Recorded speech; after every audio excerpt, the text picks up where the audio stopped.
10, 9, 8, 7, 6, 5, 4, 3, 2, 1, 0.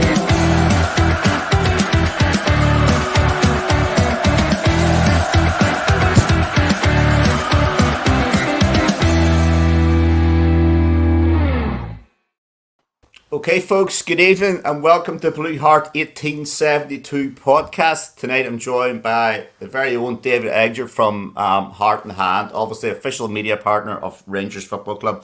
Obviously, folks, we finish up tonight at 5 minutes to 8 because we know the country has a national moment of reflection of 1 minute silence for Her Majesty Queen Elizabeth at 8 p.m. So we've got 55 minutes to get your questions in for David and anything you want to talk about Rangers-wise. David, thank you very much for coming on. I just want to tell you, it's been 1 year exactly this weekend, mate, since you were last on. Wow, didn't time fly? But it's been quite a busy year, hasn't it?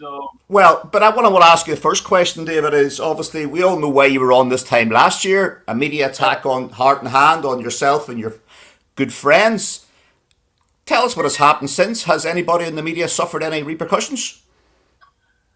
I know massively in terms of people losing their jobs or whatever. I think what happened was it worked out very badly for them, though, in terms of the public reaction to it. And the Daily Record ended up in Private Eye, for example, ended up in all the trade papers, being roundly condemned and laughed at because they didn't expect us to fight back. That was the thing. When a paper takes down a member of the public, and that's what they were doing here. Then in the old days, you didn't have a right to reply. You know, what could you do? But I was fortunate that I had the platform and I was able to have a go back. And what's basically sort of happened since then is, if you remember, there was the thing with Janie Godley that the Daily Record was the only paper that didn't cover that because they know they can't do a tweet story now, because if they do, then everybody will just go, well, what about all your guys that did X, Y, and Z? And I remember sitting on here, guys, talking to you last year, and I said, look, the thing with this is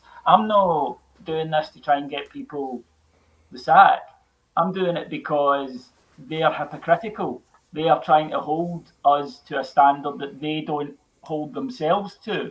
Yeah. Because everybody makes daft jokes. Everybody says stuff when they're half cut that they regret. And I think that we all do. I mean, one of the best things I ever did was give up drinking before the invention of social media. Had this happen. So I just felt that what they wanted was a great description, actually, was given to me by a media commentator in down south.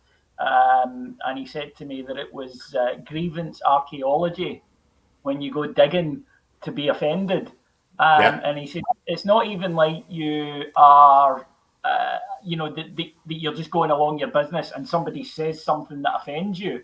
It's like you go out of your way and you actually dig and you spend time finding out how these people might have possibly done something that offended you, which I find utterly tragic. So we've kind of hit a situation now where they can't really say anything about me.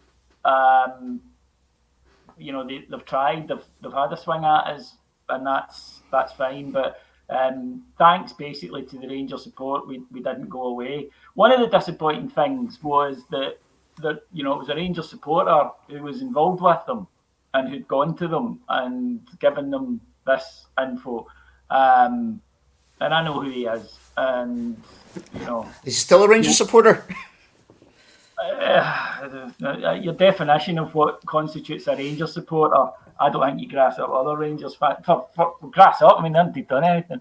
But I hope he's sleeping well these days. But yeah, just generally the support we had was overwhelming because the boys lost. One of them lost their job, and when Fitbit gets in the way of you making a living and putting food on the table for your family, then people are taking it too far.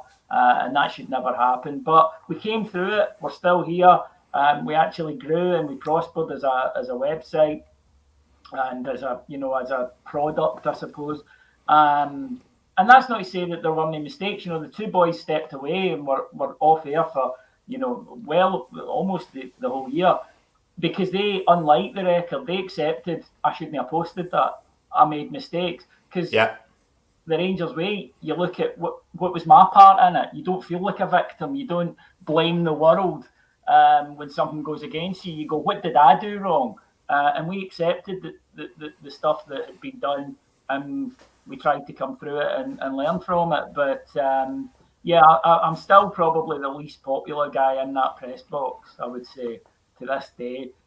There's very much a sort of us and them guys between and I think the other boys in fan media, the guys who follow the guys from Battle Fever or Stevie at Floor Lads, will tell you there is very much an us and them, because we're all Rangers fans. Yeah. When Rangers score a goal, like yesterday when Big Cholak got that second, I'm nearly doing laps of the gantry because Rangers fans, and that'll never change. Yeah. Good, okay. Now, do you think that the media's attitude's changed? Has it softened on us since this, or no? No, I don't think so. I think that the last couple of weeks you see the hypocrisy of it, though. There are people in it, we get told a lot, don't we, that we disgrace Scotland and the rest of the world hates us. And it's never been my experience, by the way. When I've gone, I worked in England a long time, and people were always really into it because of Rangers' quintessential British club. And then we're always told, no, everybody hates you and they love Celtic, and you guys are, there's 9 million Celtic fans worldwide. I think a shop selling Guinness gets told they're a Celtic fan, and we are always told, no, you're kicking over sandcastles and you're general offence to the nation. Well, here you actually see in the last couple of weeks a support disgracing the whole country, and then you saw it again yesterday. And you saw the reaction to the Rangers tribute on Wednesday night, where people, because it was a genuine thing, it wasn't us point scoring, it was a genuine. I'll never forget it, being in that stadium. See when God Save the King ran out after the minute's silence, it was incredible. The honestly, genuinely emotional, genuinely touching, and it went round the world. And you and I were talking about this before we came on air. I think a big part of the problem in Scotland has been that because we are the bad guys, right? We are, Rangers fans too bad. Everything they do is horrible, and Celtic fans are the good guys, and they could sit. Well, we saw, the last year when we won the league and broke some benches, they were wanting us shut down, even though we paid for the benches. When Celtic caused damage to, the toll building, which is a listed building, not a word is said. Not a word. Yeah. But we get questions in Parliament, they get nothing. And then it's the same this week, that it's all a pantomime. They're not offended. They're offended that we exist. That's what offends them. And they hate us. And I would rather, honestly, I'd have more respect for them if they just come out and said, we hate you. That, instead of having to invent all these reasons about, oh, you do this and you do that, and, it's all bullshit. But I think that you've definitely seen in the last couple of years, it's not to do with us, it's just in general. I think because of this obvious hypocrisy, I think there's a growing confidence in Rangers fans to stand and go, no. In the old days, Mark Dingwall from Falklaw used to say to me, if we keep running, they'll keep chasing. And by that, what he meant is we can't keep apologising for who we are. Yeah. And I think that in the last few years, we have stopped that. We're also better. We're not brilliant, we're not 100%, but we're a lot better now about gathering around each other and saying, well, look, we've got enough external enemies without fighting each other. And it'll always be the case in Scotland, just the political situation and whatnot. We're seen as a symbol of unionism. We will always be a very easy stick for like a no-mark politician to get cheap popularity on the back of. Yeah. But we just need to keep doing our thing. And there are a few clubs in the world that have standards like we have. So I'm pretty confident that a Rangers supporter, if you like, our code will stand up to pretty much any supports in the world. Yeah. And I know, David, obviously living down here in England, the amount of people this week have no interest in Scottish football, have obviously know I'm a Rangers fan, have been talking to me and saying about the tribute Rangers played on Wednesday night. Considering Man City and Chelsea were at home on Europe on the same night, and they went with the UEFA rule, and Rangers stuck two fingers up to it, basically, and played God Save the King. And then, obviously, David, we talk about the other side. Karma today, now, Karma's a dish best served cold. Now, there's a lot of comments coming on my screen, everybody saying karma, karma. Obviously, today, again, they showed themselves up for what they are. Yeah, I mean, that's bullshit, but it's a minority. Yeah, fair enough. It looked a bloody big minority to me the other night. And again, they've been cosseted. They've been told for years, right, everything you do is fine. And if anything annoys you, then it's bad. Right? Yeah. They go into the real world, and where you've got normal people with normal moral compasses, and they're like, no, you can't be doing that. You can, you can be anti-monarchy. That's absolutely fine. But you can't then, having spent your time saying you are not allowed to say anything about the head of this religion, but we can say stuff about the head of that religion, because then there's an obvious charge of hypocrisy, and people can see that. How difficult is it to shut your? We've been, you and I are of the age, and I'm sure a lot of the listeners are. We've been at moment silences for people that we didn't like, that we didn't care. And we stood up and we put our hands and we shut our mouth for 60 seconds, because that's what decent human beings do. And don't give me all this bullshit about it's political. If your politics can only be expressed in a football ground, then there's something far wrong. And that's why they accuse us of that, by the way. That's why they continually, because it's projection, because they do it, because their politics is so tied to football, that they assume everyone else does it. Yeah, I just find the whole thing real.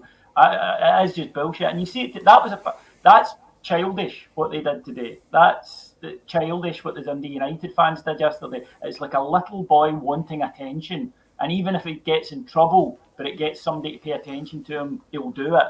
And that's exactly what we've witnessed in the last 24 hours. Imagine being like that. Imagine being that immature. And these are adults, grown men. But then we're talking about grown men, guys in their 40s that dress up. They actually dress up like Wayne's at Halloween as terrorists. So I don't think we're dealing with any future mastermind contestants. No. But David, let's have a look and see what role could St Mirren have played better? Because St Mirren obviously bowed down and agreed to a minute's applause. Yeah, I don't really have a problem with St Mirren, because they just wanted it to be done without embarrassing their club, and they could have had the moment's silence and all the controversy that would have come with it. So I tend not to blame St Mirren too much on that. Look, I think that it was always going to happen, because, as I say, people they want the attention. They want to be, oh, look how naughty I am. It's so sad. You're supposed to go out of that by the time that you've given up conquer fights, And there they are doing it. And look, as I say, if that's who they want to be, if that's what they want their brand to be, going around the world, if that's what they want people to think of Celtic FC, at a time when, we'll not go into it, but there's going to be a lot of bad stuff coming out about Celtic FC. You would think you would want people to think that, think well of your club. I want people to think well of Rangers FC, but maybe I'm different. Maybe we're different. Yeah. And obviously, I mean, they haven't learned. Obviously, the banners in Poland on whatever night, was it Tuesday night, they were in Poland. And then again today. So the club didn't take on board all the media coverage that they had, from the bad media coverage from out in Poland. They just let them go on the day again and display the same banners again. Different banners, but the same agenda. Yeah, Celtic's board are long-term either terrified of them or agree with them. So it has to be one or the other. Because they never ever step on them or make their feelings clear, and it's going to continue for as long as that. But as I say, if that's what they want to be, but people will start going to their advertisers. This isn't just Rangers fans. This isn't just football. It's not just rivalry, where most companies will go, it's just Rangers and Celtic fans, right? Yeah. forget that they're always going to hate each other. These are like serious people down south now are going, is this what you want to be associated with? Adidas or Coca-Cola or whatever. And that'll hurt them. That'll hurt them. And I mean, me personally, if I was a chief executive, I would say, is it worth us pandering to these idiots when it's going to cost us money down the line? That's for them to decide. I'm just glad that we don't conduct ourselves in that fashion. Yeah. Okay, folks, a lot of questions, things coming in saying that they can ask David a question. You put your questions in and we'll put the questions up. Obviously, if your question isn't picked out, it's not that I'm picking and choosing who I'm picking. It's a lot of questions are repeating themselves. So we'll put the first one up and it's from Gary Patton and he says, go to put David on the spot. What does he think the reason is for seven summer signings, either injured or sitting on the bench? Are these Gio signings or some higher above?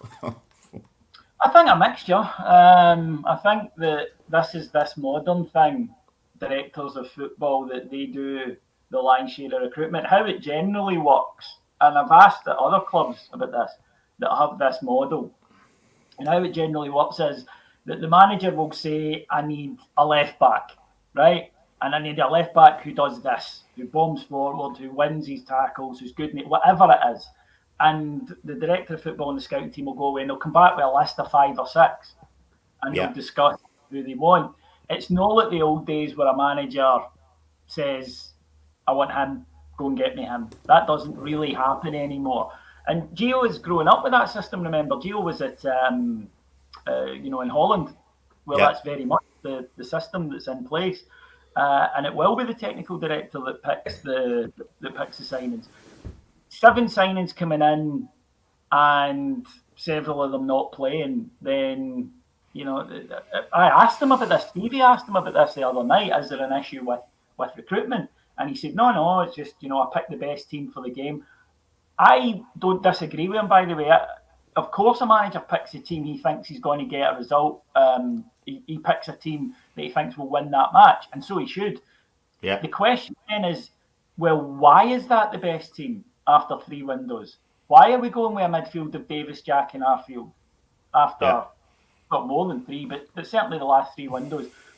Why have we got 2 centre midfielders playing at centre half?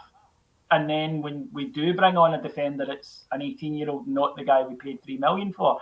So these questions are going to be asked. As far as I can see, in the last 3 windows, we've signed 14 players, one of whom I would say is a success in Lundstrom.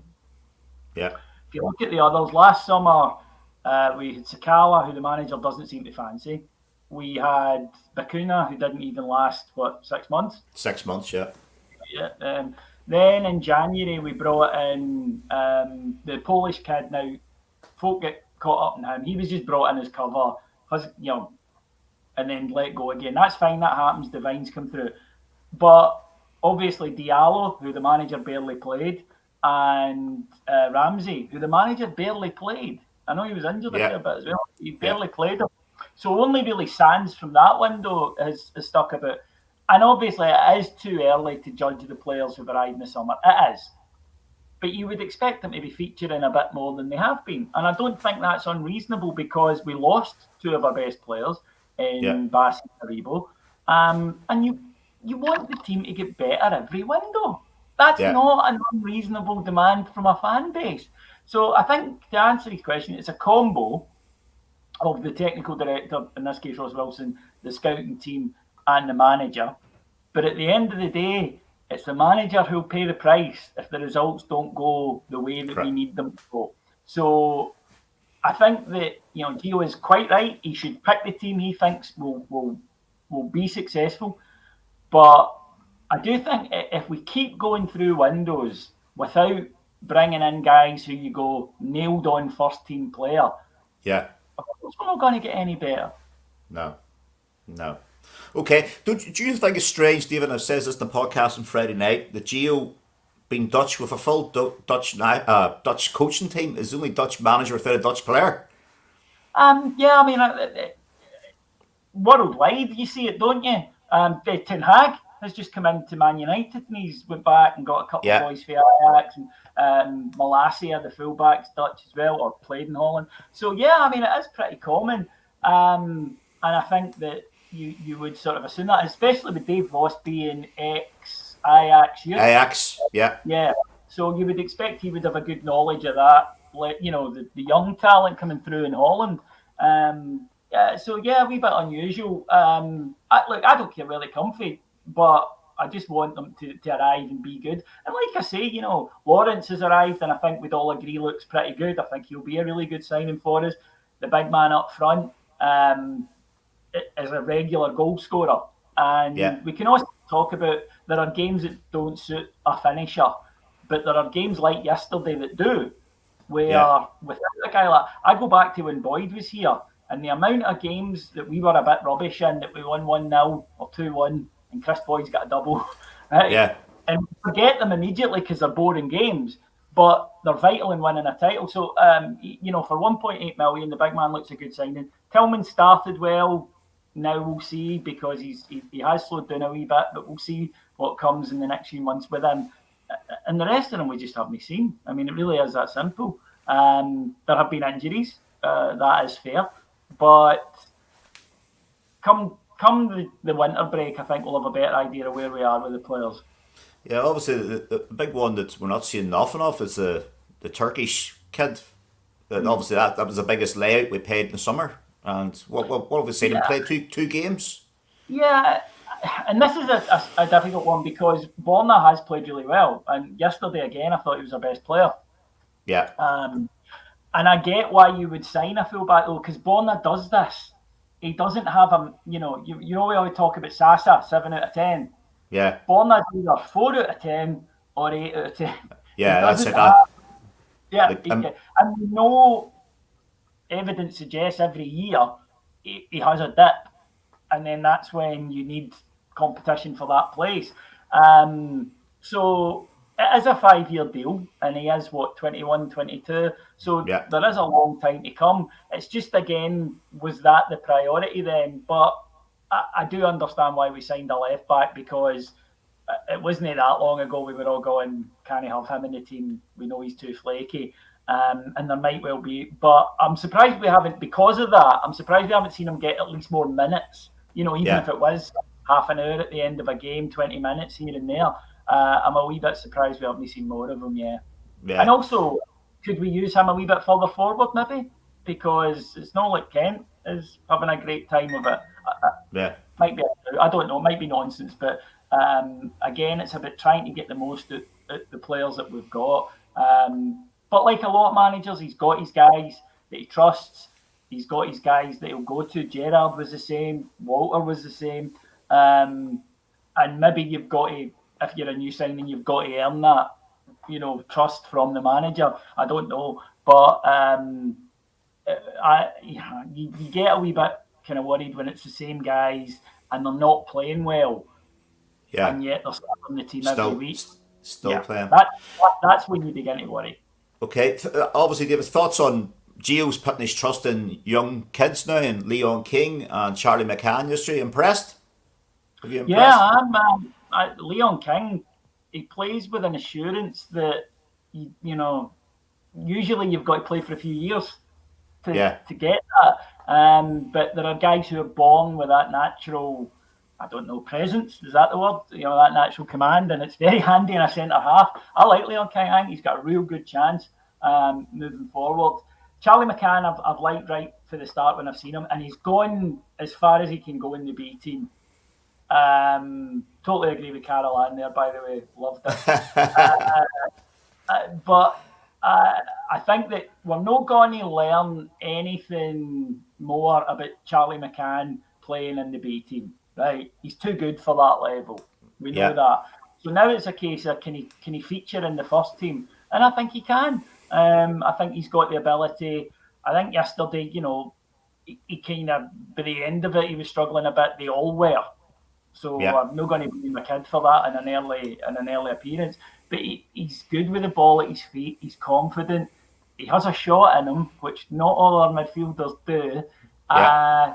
I think that there's real. Lowry's the one I get really excited about, and I think most people do as well, because a lot of our midfielders, one of the problems with our squad is that a lot of our midfielders do the same job.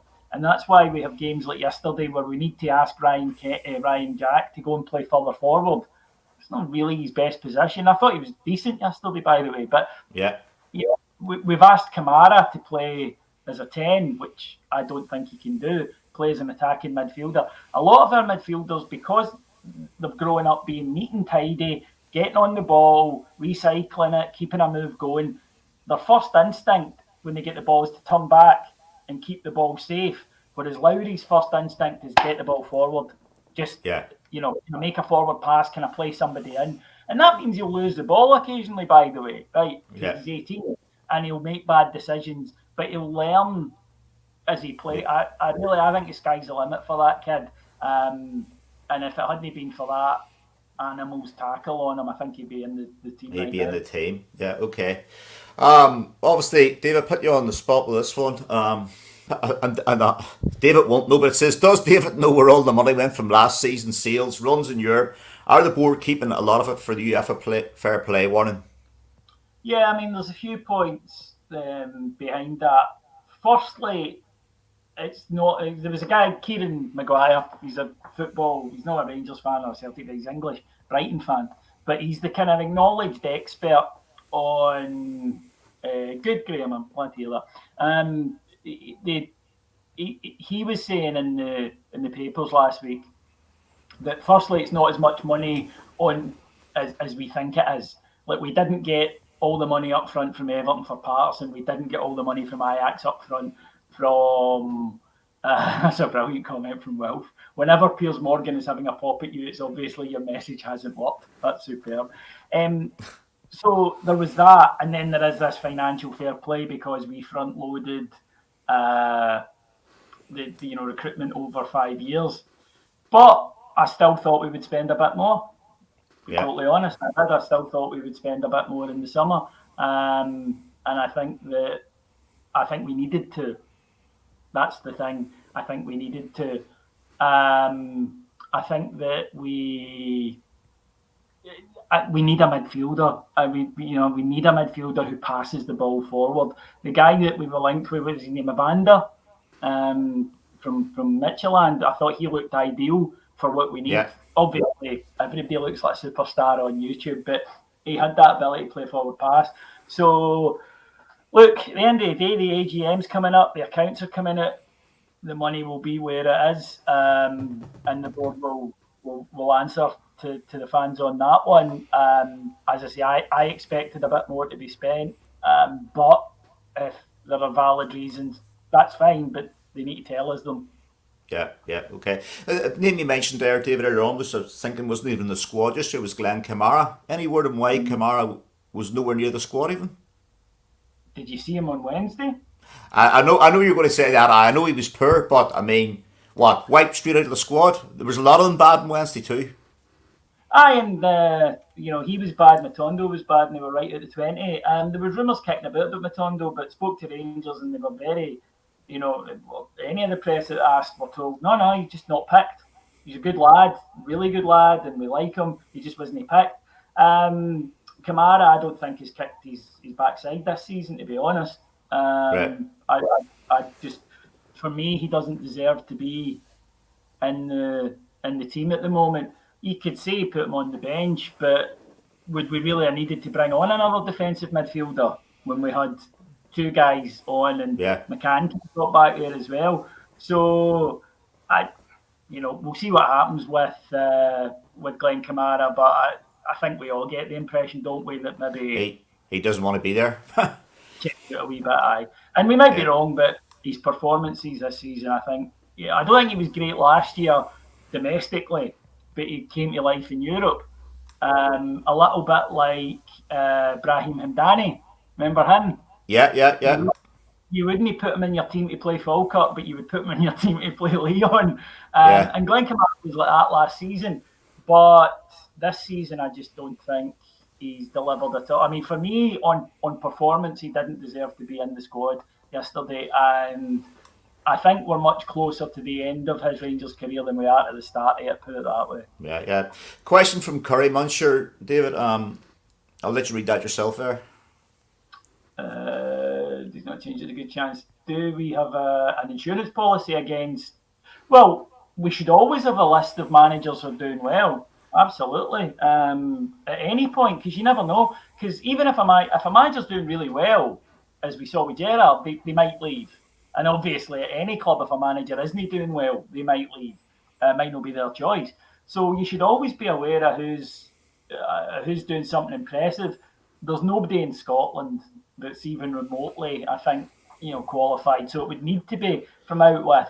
And that you've got to be realistic about where they're going to come from. Like somebody said to me earlier in the week, would you take the Brentford manager? I said, I'd love to take Brentford manager, but he's not going to come. People don't leave the English Premiership anymore for really, unless it's like a top European club. It's just the money. It's the way it is, unfortunately.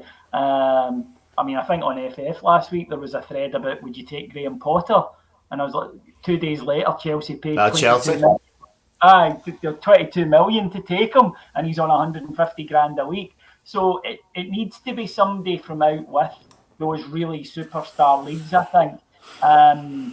So we'd need to wait and see. Or of course, long term, you grow your own. You bring in a coach and you develop them, and bring them through. I'll drop a name into you now, David. You can tell me if you take him or not. Who's available? Sean Dyche. Again, I'd love Sean Dyche, but he was on 70 grand a week at Burnley, and I'm pretty sure he's unemployed. Well, he is, but an English club that's struggling is going to appoint him, aren't they? Like if Forest sacked their manager, you could see them appointing him. And that's the problem with these guys, that they know they'll get another go now. But he's a really good manager, Sean Dyche, absolutely. Although a Rangers manager called Sean, are we ready for that yet? I mean, it is 2024. You pick that up. Put him in the front of papers again. I like him, and somebody put a name in, and by the way, before anybody says, "Oh, he's speculating," this is just the question, right? Don't say Brendan Rodgers. No, jeez. No. Leicester are worse at defending corners than we are. He'd be the guy for me. But somebody said Bielsa, that nutter that was at Leeds. Leeds, That would be amusing. That'd be interesting. And of course, it won't be him now, but a guy I love, the greatest living Brit, Neil Warnock. Fantastic. I would have see around about the kind of Warburton time. Can you imagine? He would have been just going to Parkhead with a Union Jack suit on. He would have been, worth it. But on that, Gio isn't close to the sack, and I know some fans have kind of convinced themselves that he has. Now that can change really quickly at Rangers, as we know. If we were to lose the next 3 or 4 matches, then he would be in bother. But right now, the view at Rangers is, I think, that he's got a lot of credit in the bank for what he did last season and for getting to the Champions League this season. So at the moment, I think that it's more among us as supporters we're talking about this rather than it being a serious proposition. Yeah. I know from me, David, I'd be thinking, well, Gio took us to Seville, the final. We didn't really, as a board, back Gio with investment. Well, we did an interview, with Alex McLeish a couple of years ago, and we were talking about season 2003-2004. Remember, he won the treble, and then we sold everybody just about. And at the end of it, and we had a terrible season, and at the end of it, he sat down with Murray and he said, I was a bit worried. And Murray said to him, you were dealt a bad hand, Alex, with the transfers, so forget about last season and, let's move on. So, I think there is a legit shout for that. If you are Gio, you're saying, well, look, I got to the Europa League final, I've got you to the Champions League, I won the Scottish Cup. As Rangers fans, we are saying, but you did have a 6-point lead in the league that you blew, so that's a black mark against you. But he's not going to be sacked, imminently. It's just not going to happen. again, if we were to go on a bad run, that changes it dramatically, as it would do for any manager. But if he was to, pick up results, then it wouldn't go. But I don't think there's any great clamour at the moment within Ibrox for his head. So I don't think it's a realistic proposition. I'll tell you a story, David, about Neil Warnock. Remember Tom Cowan? Oh, aye. Tom, Broken Tommy, leg, he played for. He played for Warnock at Huddersfield, and I had him on podcast, and he says they couldn't buy one for love nor money. And Warnock came into the dressing room and says, right, you're on the sherry and egg diet. And he says they looked up at the table, and there was all these shot glasses with sherry. And Warnock says, you fucking crack an egg, you put an egg into that, and you drink it. He says, we won 10 straight whenever. Because he says, you'll be doing this every fucking game if you don't win. I'm turning up at the Rangers training centre tomorrow with 3 dozen eggs and 2 bottles of tea. If that's the case, there's a great story that there was a great story about him earlier in the week that somebody posted on Twitter that Paul Pescalidо, that played for Sheffield United, said we went out 10-pin bowling on a bonding thing, and the gaffer said, why don't we all put a tenner in the pot? And whoever bowls the most wins. And they all went, aye, why not? Says the next thing after we've put this money in the hat, he brings out his own custom-made bowling ball and his own bowling shoes, shoots 200 meters, takes all the money. Brilliant.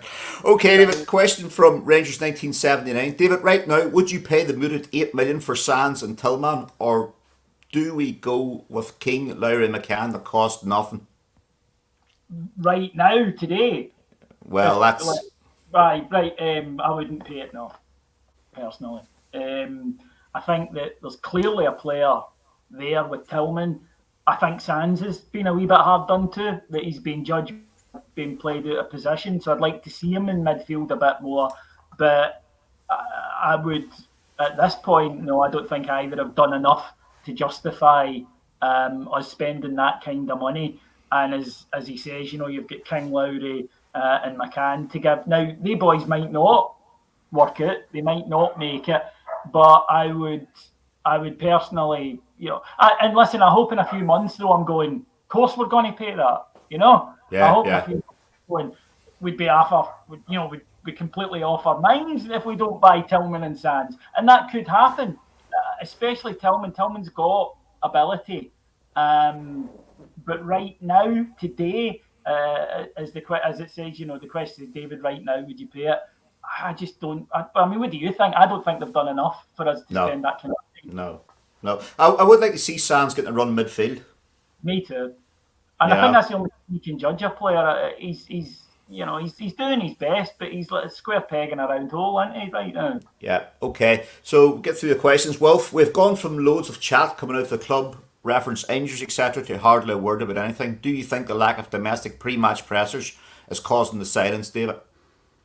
I think pre-match pressers are the most boring waste of time that you can get, to be honest. I'm not a fan of them, so I'm probably the wrong guy to ask about that. It is a wee bit weird about the only time, because we have asked, people say ask about this, and we have, and what we get told is we don't want to give out return times for players, and then they don't make it. Jordan Ross are basically 7 to 10 days. Yeah. Right? They don't want to be saying, oh, he'll be back then, and it turns out that he's not. And it goes both ways, because originally there was talk that Alfie was going to be out till October, then it was September, and of course he was back at the end of August. So it can go both ways.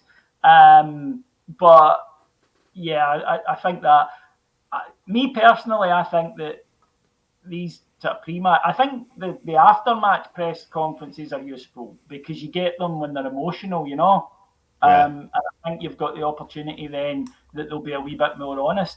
Whereas I think we speak about this all the time, but it's true. People in football, all of them, not just managers and not just at Rangers, are so media trained that they give nothing away. And people have said to me, "Oh, is Gio like he is in press conferences in real life?" And I'm like, "No, he's not. See, before a press conference, Gio's really funny and warm and kind and nice, and he'll treat really well. And not everybody in football will, in my experience. But the second that the camera goes on, he goes into that mode. And then the second the camera goes off, he goes back into being Giovanni Van Bronckhorst, the bloke, you know? But Barcelona, played for Arsenal, played for Rangers, captain Holland, and he's been trained his whole life that you don't give anything away in these press conferences. So, you know, I'm me as a fan, the only thing I ever care about in press conferences before a game is injuries, you know, fitness, who's in the squad. And the rest of it, you're just going to get the same words. And that's, you know, people say to me, oh, why don't you ask this? Why don't you ask that? And I'm like, well, I can, but here's what he's going to say. And it's not going to change. And that's the reality of it. And you see it, if you ever sit and watch Sky Sports News on a Friday and they bring you all the press conferences from England, it's exactly the same. These guys are just too well trained now. They're not going to give you anything at all. They just won't. Yeah, because I remember watching a documentary about Billy Gilmore at Chelsea, and it was showing his typical day, how he went to training. And then in the afternoon, he spent 1 hour being media trained. There you go. Back then, at what was he, 16, 17 years of age? Again, another example. First night of the season, I think it was Arsenal Crystal Palace on a Friday night, right?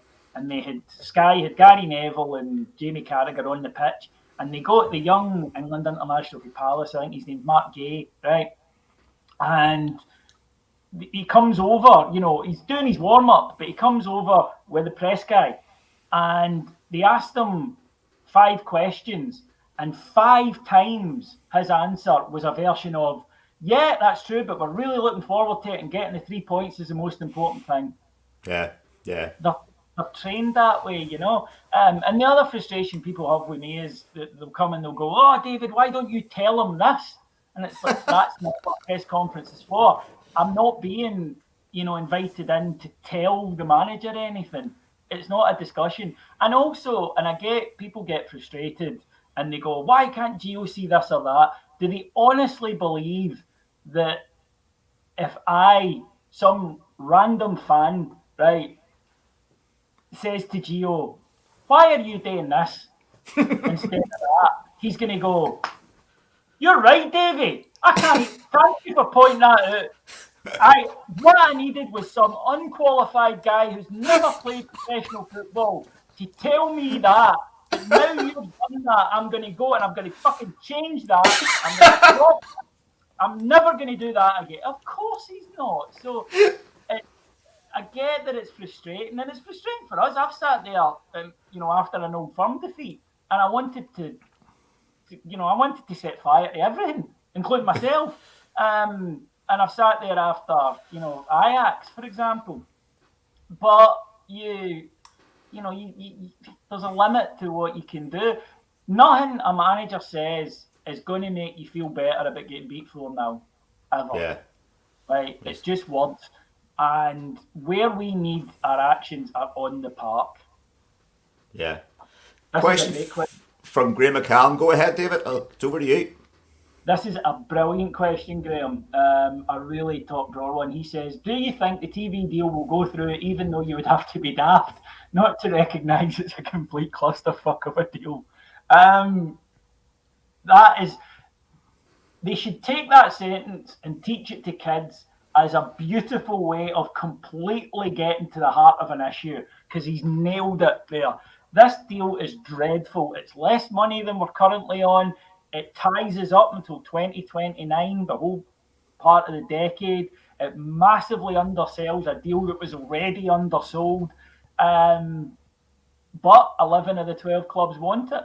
And my general belief, and I may be being cynical, my general belief with the SPFL is they'll change the rules of the vote to get it the way they want. They always do. You know, sometimes it's we need a majority. Sometimes it's we need 11-1. Sometimes it's we need 10-2. They change it to whatever will get them their vote. And it's only Rangers that are going, hang on a minute here.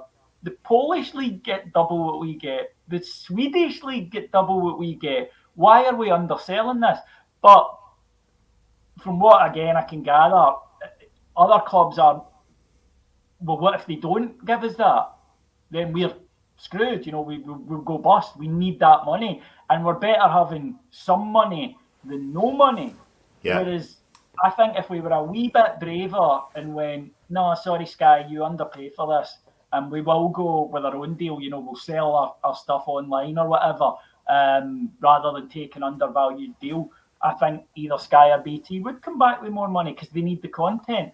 You're also looking at a world where you've got guys now like Amazon Prime and Apple TV and stuff, and they need to fill those hours. They need content. So, yeah, I don't get it. I don't get it. Unless somebody's getting rich off it, because it certainly isn't the clubs. Yeah, okay. Question from Hugh Adams. David, have you heard anything about Morelos and Kent regarding their contracts? Not since the summer, no. Gio said that they were negotiating with Morelos and Kent. Since then, that's literally what, negotiating, still negotiating. So I genuinely don't know. I'd always thought, see the big, for last season, Goldson, I thought was 50-50. Aribo, I thought would go. Morelos, I thought would probably stay, and Kent was 50-50. And I still think Alfie will probably end up staying, and I still think Kent, I don't know.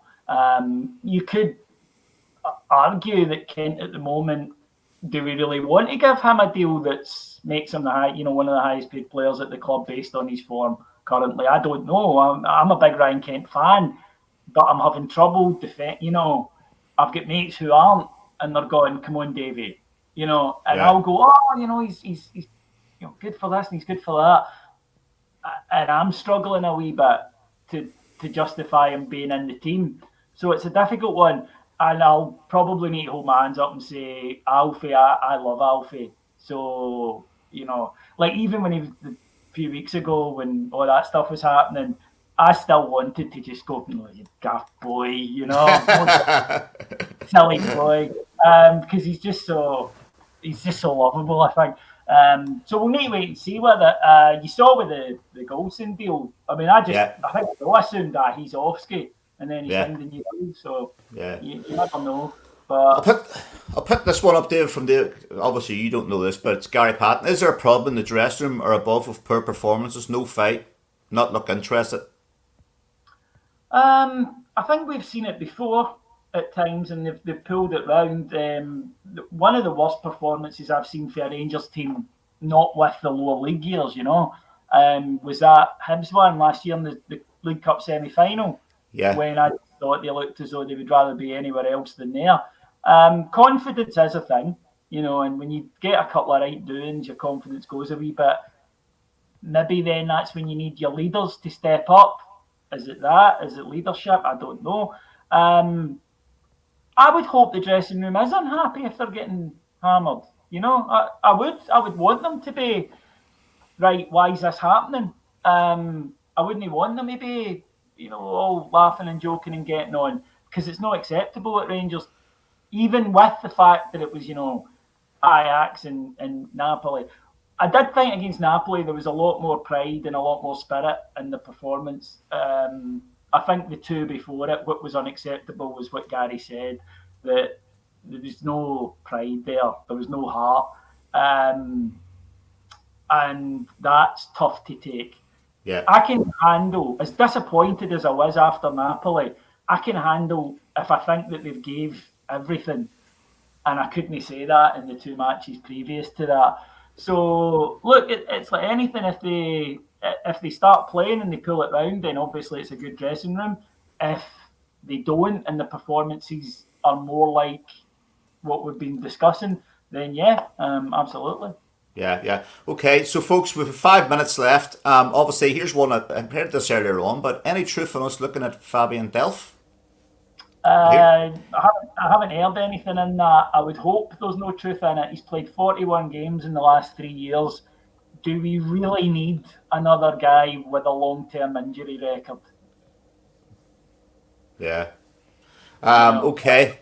So we'll put this up as final one. You'll love this one from Wolf. When is Heart and Hand TV putting in a bid to gazump Sky? Oh, I'd love to. But I bought 3 tickets for the Euro Millions on Friday, and I didn't win a penny. Not even $250 back. So it's going to be a wee while yet before we can do that. you know, it's quite interesting actually because I was booking to go to Amsterdam.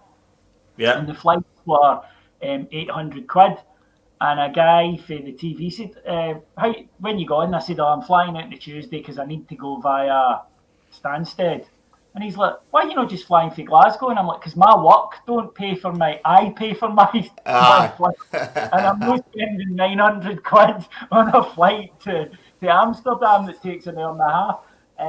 But yeah, one day, who knows? Wouldn't that be great? Heart and hand. Can you imagine the panel would just be me, Chris Boyd, and Pastor Jack Glass? That would be the three. Would that be it, aye? That would be it. That would be our coverage. And it would just come up in the graphics, Rangers versus them. Brilliant, David. Honestly, mate, we've got to call it now because we're all going to watch for this national for the Queen. David, thank you very much. I could chat to you all night, mate. Fantastic. Great having you on. And thank you to all the listeners for the questions. They were excellent. Yeah, and hopefully we'll get you on soon again, mate. But thanks very much, David. Anytime. We'll chat to you later. All right, David. Thank you. Okay, folks, there you have it. David Edgar from Heart and Hand. Hope you all enjoyed it. Honestly, I could chat all night to that guy.